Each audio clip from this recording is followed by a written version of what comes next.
Aujourd'hui, vidéo assez exceptionnelle puisqu'on va parler de Windows 11. Alors depuis quelques semaines, Microsoft inonde les réseaux de petits indices qui laissent comprendre qu'il va y avoir une nouvelle version de leur système d'exploitation. Ce sera Windows 11.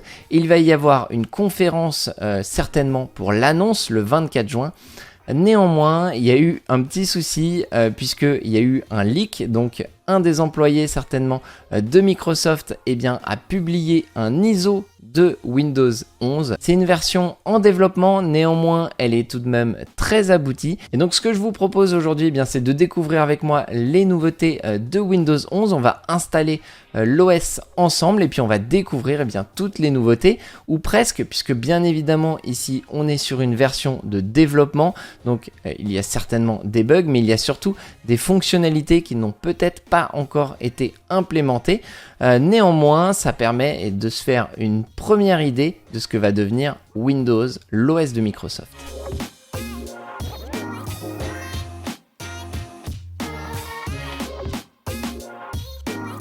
Et donc pour ça, j'ai téléchargé la version qui a fuité de Windows 11. J'ai préparé ma clé avec Rufus, comme je vous l'ai déjà expliqué dans d'autres vidéos, justement, comment créer une clé USB bootable. Je vous mettrai le lien en description de ce Windows 11. Si vous voulez tester, n'hésitez pas. Je vous conseille néanmoins, puisque là on est vraiment sur une pré-version, de tester ça dans une machine virtuelle ou sur un PC qui ne vous sert pas. Et donc, on va démarrer sur cette clé USB. La première chose qu'on peut voir, c'est le logo de Windows qui a changé au démarrage de notre PC sous Windows 11. Là, en tout cas, on est sur le démarrage sur la clé USB. Et on peut voir ici que la méthode d'installation, les fenêtres en tout cas, n'ont pas changé. Donc on est sur une version anglaise. Néanmoins, on verra qu'il est possible de mettre quelques menus en français, mais il n'est pas encore complètement traduit. Donc ici on va faire suivant, on va cliquer sur Install Now, et là, étant donné que je suis sur une machine qui a un numéro de série intégré dans le BIOS, il ne me demande pas de numéro de série, mais sachez que en fonction de où vous installerez cette machine, enfin ce Windows 11, il est possible qu'il vous demande un numéro de série, ce qui porte à croire que Microsoft va garder la notion de numéro de série. De ce que on a pu voir et de ce que la presse dit, il y aura possibilité de migrer de Windows 7, Windows 8.1 et Windows 10 gratuitement sur Windows 11. Mais à mon avis, pour le moment en tout cas, vu qu'il y a une notion de numéro de série, peut-être que quand on partira sur un build tout neuf, sur un montage de PC, peut-être qu'il faudra s'acquitter d'une licence pour Windows 11. Donc on voit qu'il y a pas mal de versions. En l'occurrence, moi je vais choisir ici la Pro, c'est celle que j'ai l'habitude d'utiliser et c'est celle qui comporte le plus de fonctionnalités. Donc on va faire suivant.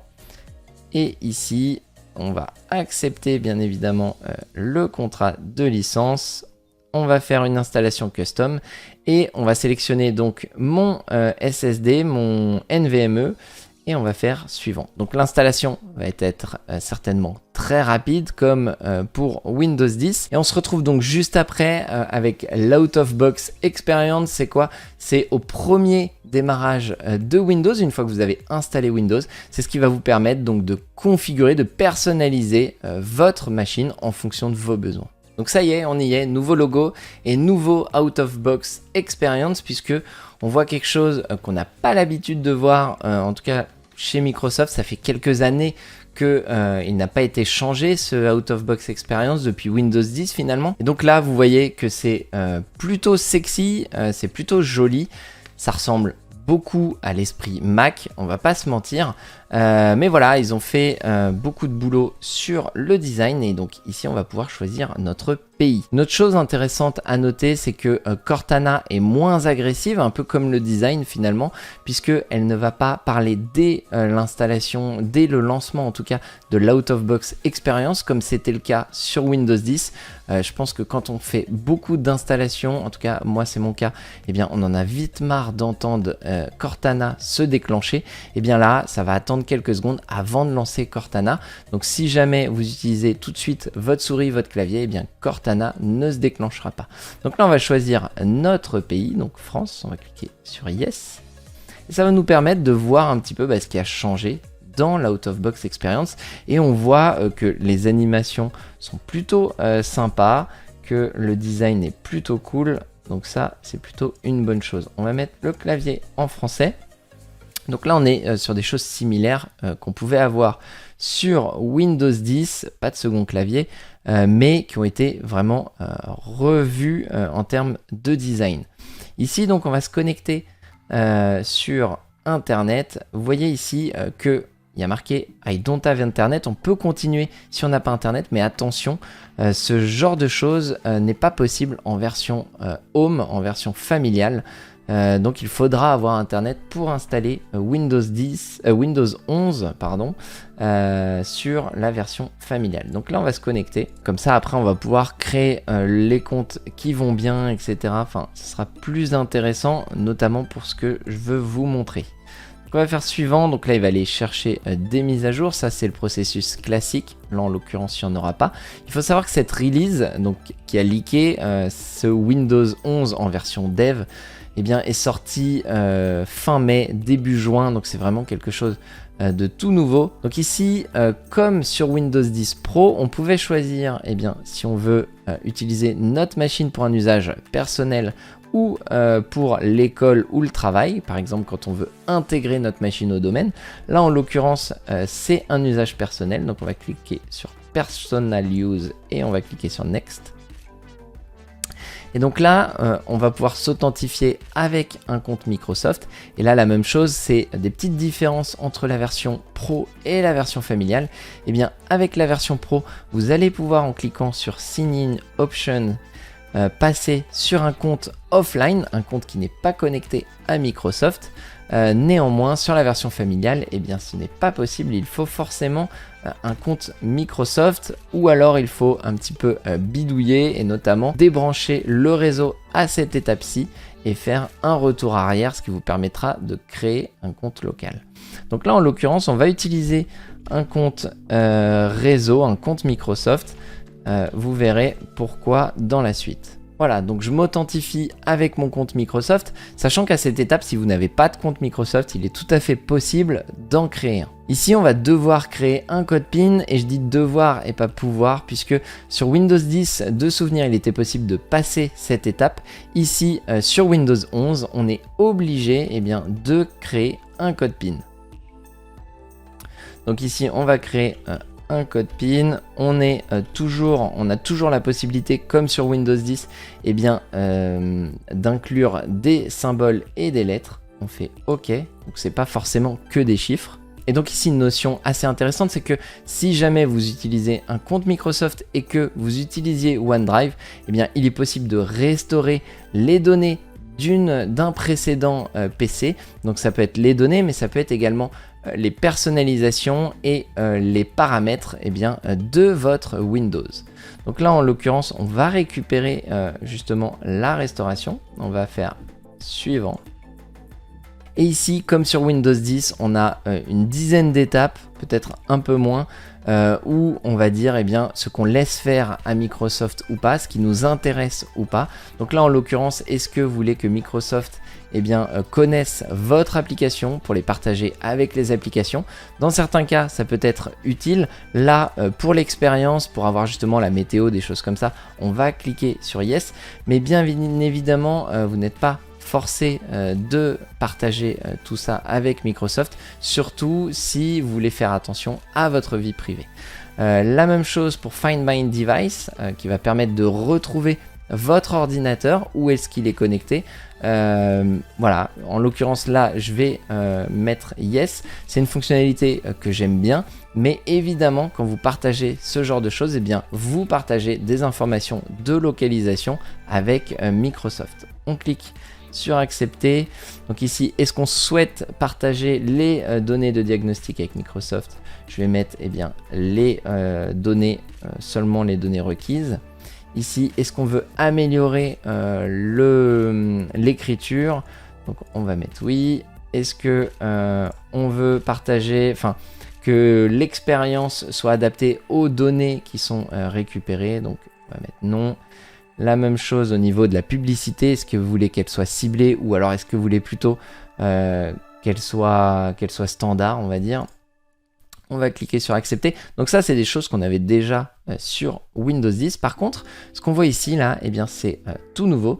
C'est l'idée, en fait, c'est de customiser un petit peu votre expérience en fonction de vos besoins. Si l'ordinateur que vous avez acheté et que vous êtes en train d'installer, eh bien, c'est un ordinateur essentiellement fait pour le gaming, eh bien, vous cocherez gaming. Et si vous étudiez également, vous cliquez sur étudier.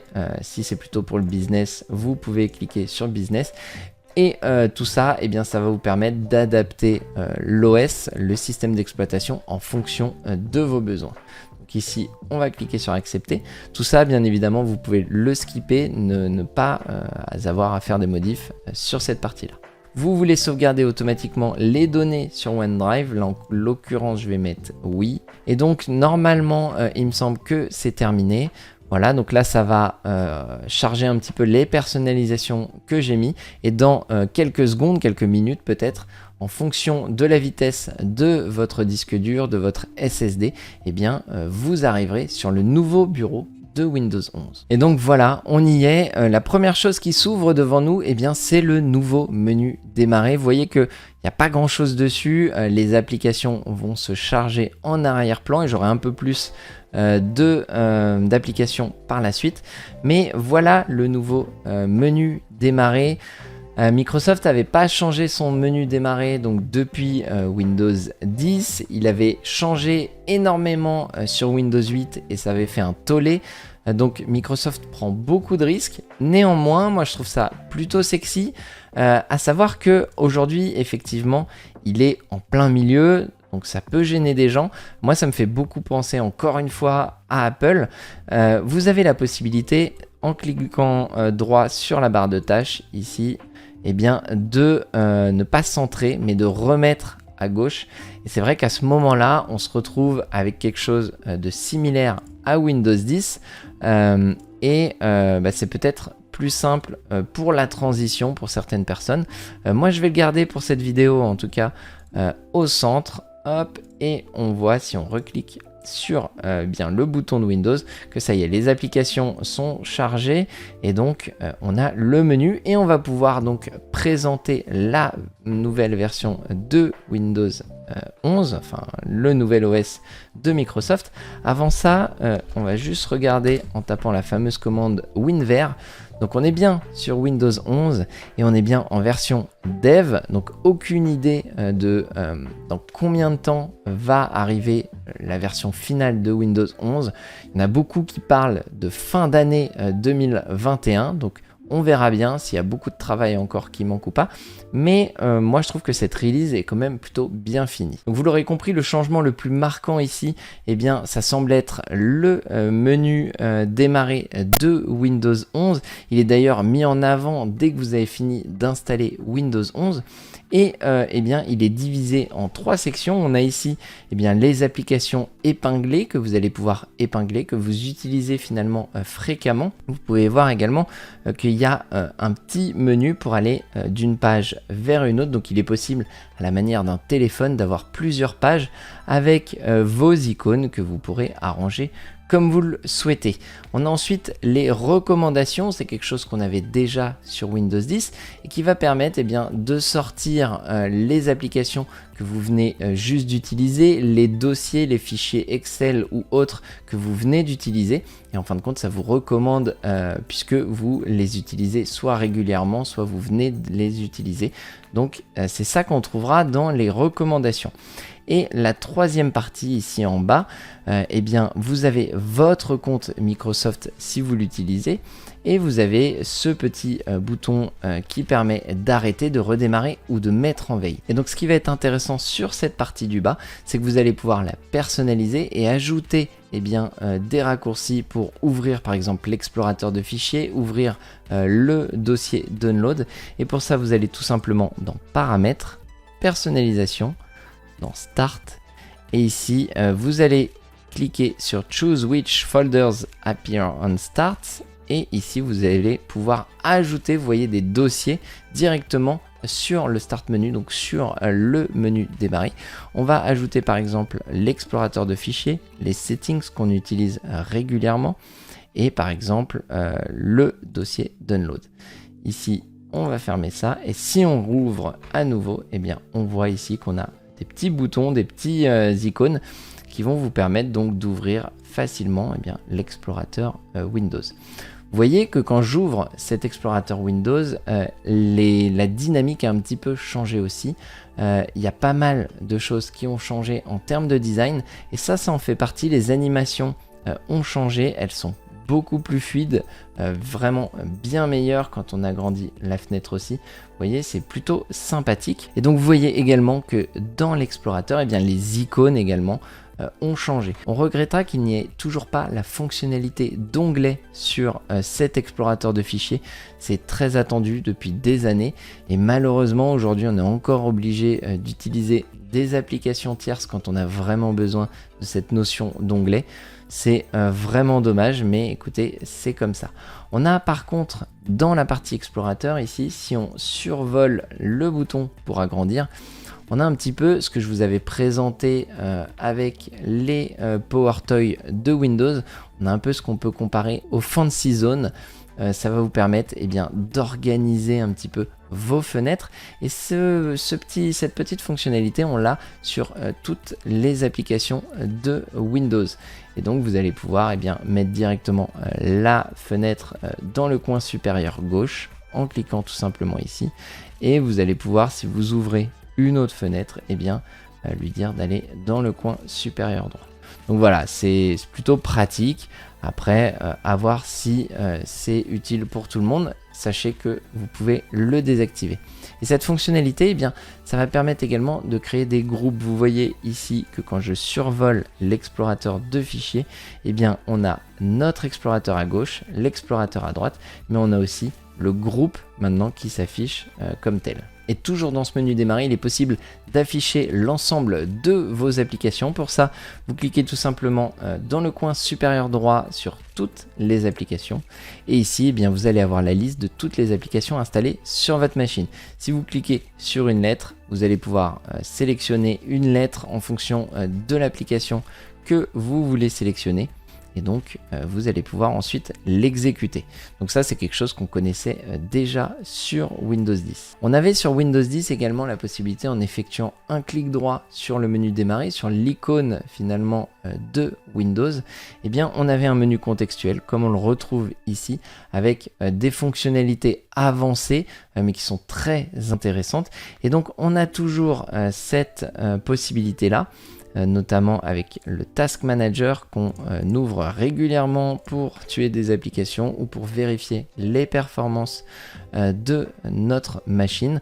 Donc pour le gestionnaire de tâches, il n'y a pas eu de changement, en tout cas pas de changement notable, mais je parle du gestionnaire de tâches puisque moi j'avais l'habitude par exemple de l'ouvrir en effectuant un clic droit sur la barre de tâches. Et bien vous voyez qu'ici il n'y a plus d'option quand on clique droit sur la barre de tâches. Il va juste permettre d'ouvrir les paramètres et donc on va pouvoir personnaliser notre barre de tâches, mais plus de gestionnaire de tâches là-dedans. Donc après, le gestionnaire de tâches, il y a plein de possibilités de l'ouvrir, mais en l'occurrence, le clic droit et ici Task Manager, ça fonctionnera très bien. Et donc on retrouve tout ce qu'on pouvait trouver sur Windows 10 en effectuant le petit clic droit qui va bien sur l'icône Windows. Puisqu'on parle de notre barre de tâches, eh bien, on a en plus du menu démarrer la petite loupe, là, la fonctionnalité de recherche qui est plutôt sexy également et qui va donc permettre de rechercher facilement un fichier, un dossier ou encore quelque chose sur internet dans vos paramètres de Windows. Donc vraiment tout est faisable et donc c'est plutôt pas mal, c'est bien pensé. À savoir que lorsque vous cliquez sur le menu démarrer et que vous commencez à taper quelque chose, eh bien ça l'ouvre directement dans la recherche. Imaginons qu'on veuille ouvrir le terminal. Voilà, j'ai juste à taper terminal et ça permet de rechercher le terminal. Puisque justement je parle du terminal, sachez que Windows Terminal tel que je l'ai présenté dans une précédente vidéo, donc le Windows Terminal avancé, qui était nécessaire d'installer via une application sur Windows 10 est maintenant intégré à Windows 11. Vous voyez ici qu'il y a l'ancien, le Command Prompt, et ici le Windows Terminal qui est un peu plus avancé, qui permet d'avoir des onglets, des choses comme ça. Il est directement intégré maintenant à Windows 11. Donc à côté de la fonctionnalité recherche, on a ici un petit icône affichage des tâches qui va permettre donc de créer de nouveaux bureaux. Imaginons que je lance des choses sur ce bureau-là. Et bien en cliquant sur affichage des tâches, je vais pouvoir voir les applications qui sont lancées sur ce bureau, mais je vais pouvoir également créer un nouveau bureau et à ce moment-là switcher entre un ou deux bureaux ou plus si c'est nécessaire. Donc ça, c'est des choses qui existaient déjà sur Windows 10, mais on le retrouve maintenant sur ce petit icône. Si vous tenez à jour votre Windows 10, vous n'avez peut-être pas loupé la mise à jour de mai. J'en ai pas parlé parce qu'il n'y avait pas grand chose, mais il y avait notamment les widgets. Vous pouvez les activer sur Windows 10 en cliquant tout simplement sur la température qui s'affiche en bas à droite de votre écran, ou tout simplement sur le soleil, sur le nuage en fonction de la météo qui fera. Et bien ces widgets sont toujours disponibles sur Windows 11, et pour ça il faudra tout simplement cliquer sur l'icône widget. Et ici, ça va vous permettre donc de récupérer ces widgets en question, donc la météo, les résultats sportifs, les unes de vos journaux préférés. Tout ceci est disponible dans les widgets et moi je trouve ça vraiment pas mal. C'est plutôt classe. On a ensuite l'explorateur de fichiers. Les plus gros changements finalement, c'est du côté design. On se retrouve donc avec de nouveaux icônes, avec des bords arrondis, enfin des coins arrondis. Je trouve que ça fait moins agressif et c'est plutôt cool, c'est vraiment une bonne chose et ça rend plutôt la navigation plutôt bonne. Et on a ensuite le navigateur de Microsoft, donc Microsoft Edge, après que vous adoptez ou non, qui tourne maintenant sous Chromium, donc c'est vraiment l'équivalent de Chrome. Donc après, soit vous adoptez, soit vous mettez votre navigateur préféré. Et donc bien évidemment la barre de tâches dont j'ai parlé, elle est personnalisable. Vous allez pouvoir tout simplement attacher des applications à cette barre de tâches en cliquant tout simplement sur épingler à la barre de tâches. Vous voyez d'ailleurs que quand on épingle, c'est plutôt sympa, la petite animation qu'on a est plutôt cool. Donc encore une fois, ça fait penser à la barre macOS. Et donc cette barre de tâches, vous allez pouvoir la personnaliser et vous allez pouvoir enlever des choses. Vous allez pouvoir, vous voyez, enlever le Task View si vous l'utilisez pas, donc ce qui permet d'utiliser plusieurs bureaux. Vous allez pouvoir ajouter des choses dans cette barre de tâches. C'est plutôt pas mal foutu. Donc le nouveau thème de Windows 11 ne vous aura certainement pas échappé. On est ici sur un fond d'écran plutôt abstrait, mais si on fait un clic droit personnalisé, on va pouvoir passer sur d'autres thèmes. Vous voyez qu'il y a plusieurs thèmes disponibles, dont celui-ci là, le Glow, que moi j'aime beaucoup, et qui permet donc de passer sur le Dark Mode, donc qui était déjà disponible sur Windows 10 et qui est toujours disponible quand vous allez dans Color ici.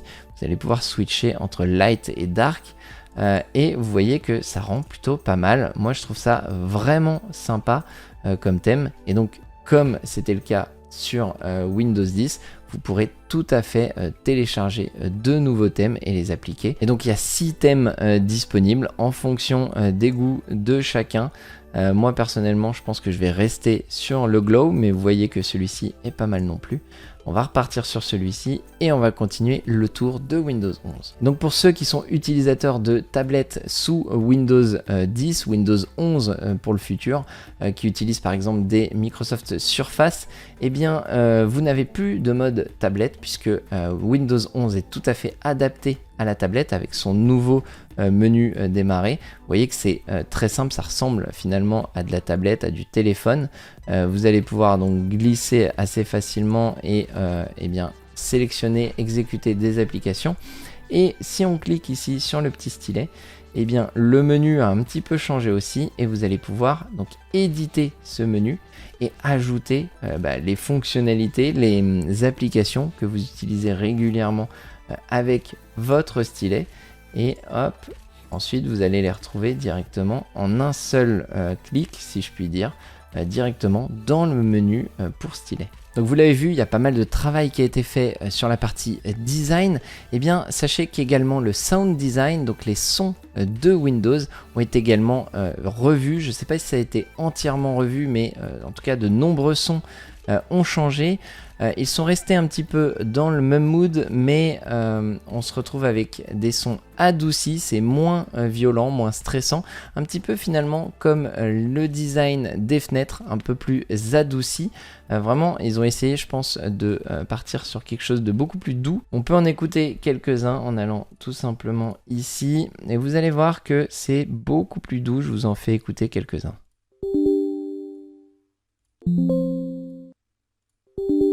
Voilà, même là, arrêt critique, on est sur quelque chose de critique, mais ça reste doux, exclamation.